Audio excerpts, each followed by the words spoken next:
That's not beer, by the way. I don't drink. So does anyone actually even remember who Woah Vicky is? Yeah, no. Nobody probably remembers who she is. For those of you who don't know, who have been out of the loop and haven't really been keeping up with YouTube trauma since 2016, which, holy shit, I can't believe but she hasn't been really that relevant since 2016, back when, like, diss tracks were really a thing on YouTube. Basically who Woah Vicky was is that she was the girl who was predominantly known for being black. She was the white girl who was pretending to be black the entire time. Yes, my birthday is March 7th, but July 19th was the day I found out I was black. That's really, I think, the reason why she had grown really huge in popularity initially from the beginning. On her Instagram page, I think she was saying the N-word for a while. She was pretending to be black because she's so obviously not black. If you've seen her, she's the whitest girl that you've ever seen before in your fucking life. And I think Rice Gum made a diss track on her. She responded, and then he responded, and then they had a little bit of a back and forth. At one point, I think she ended up having some beef with Daniel Bergoli, and Lil Tay was there for some weird reason. I don't know why. You're so about it. You're so about it. You're so big and bad. The fuck, always doing shit on camera. Big dude. It's all for the camera. Okay, then do it then. Then do it. Look at you, you're a pussy. Sorry. You see me a picture, you ran. I was right next to you. You're a Bitch, pussy. you trying to Okay, but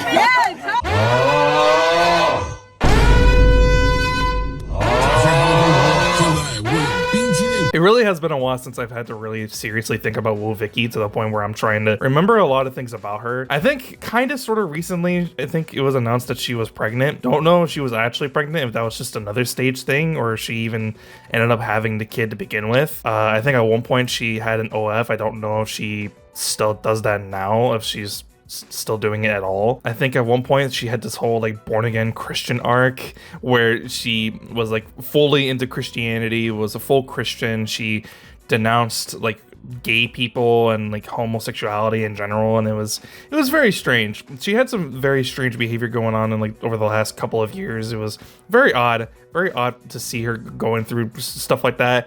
And she wasn't in the spotlight anymore. People just weren't really thinking about her. I think she was making music. I don't know if she's still making music, but she was making music, and it wasn't really hitting that well, and people weren't really enjoying it all that much. And it was whatever. She was just another person on the internet who got really famous way too quickly and just disappeared into obscurity, and no one wanted to think about her ever again. That was until quite recently, when I think on her Instagram page, someone was posting about how she had been kidnapped, and you know, they were trying to get this ransom of like $1 million, and then everyone pretty much collectively, besides the people who actually like Woah Vicky for whatever reason, people were just like, nah, you can keep her. As a matter of fact, give us $1 million, right? Like, if you want her, give us $1 million, you know, instead of we give you $1 million, because we don't want her. You can have her. She can stay in Lagos, Nigeria if she really wants to stay there, which, yeah, that's what happened. That's where it was taking place, allegedly.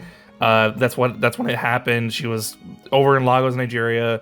She was doing something over there. I think she was just like visiting Nigeria for whatever reason. She allegedly had gotten kidnapped, and then eventually, I guess it just ended up getting way too serious and way too real, to the point where people were calling her family. They were calling her dad or her brother or something. And eventually she had to come out and say like, no, it was fake. And the reason why she did it was because she was bored.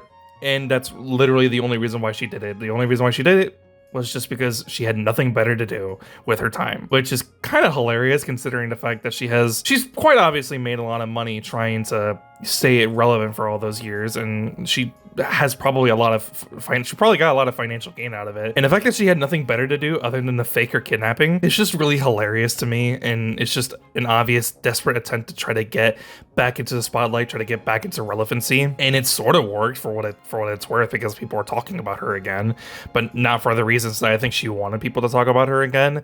But whatever, right? Any publicity is good publicity, so I guess it just doesn't really matter in the long run regardless, because people they don't care. As long as they're talking about you, does it really matter? I guess not. So I think people were really mad about this. I don't know why. I mean, she's known for like faking shit. Her whole personality is the fact that she was pretending to be black, and that's it. That's all she was ever really known for.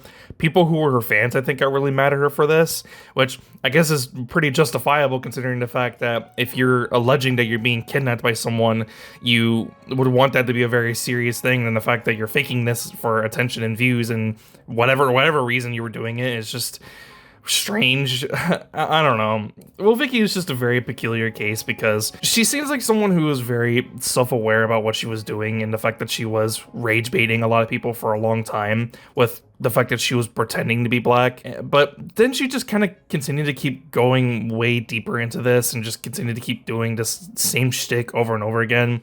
And people just kind of like figured it out, and they kind of like realized that what she was doing was just obviously trying to get people to be mad for no reason, and people didn't really need to give her the attention that she wants anymore.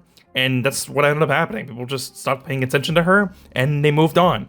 But yeah, obviously when you have such a huge following and had gotten such large popularity in such a short amount of time, you're gonna want that same amount of popularity that you got again. So you're gonna do whatever you can in order to get that. And in this case, she went with such an extreme manner trying to do that, and it kind of backfired in some ways. It kind of worked out it kind of worked out in the long run on her end, but whatever. I don't care. I'm done. I'm not gonna talk about this anymore, and I don't think there's really much else to say other than that. She's just another internet personality who's willing to do whatever it takes to get popularity and stay relevant again. And most likely in the near future, she's gonna do something even more drastic. Maybe not as drastic as that one chick who had sex with like 1,000 guys in 12 hours, but she's gonna do something again, so look out for that in the near future, I guess. So yeah, that's pretty much it. If you liked the video, be sure to leave a like. If you want to see more, please be sure to subscribe. I want to give a channel shout out to Patriot60 and Renegade Enigma for being members on the channel. I really appreciate you guys. Consider joining the memberships. I really appreciate it. But yeah, that's pretty much it for me. I'll see you guys next one. I'm out. Peace.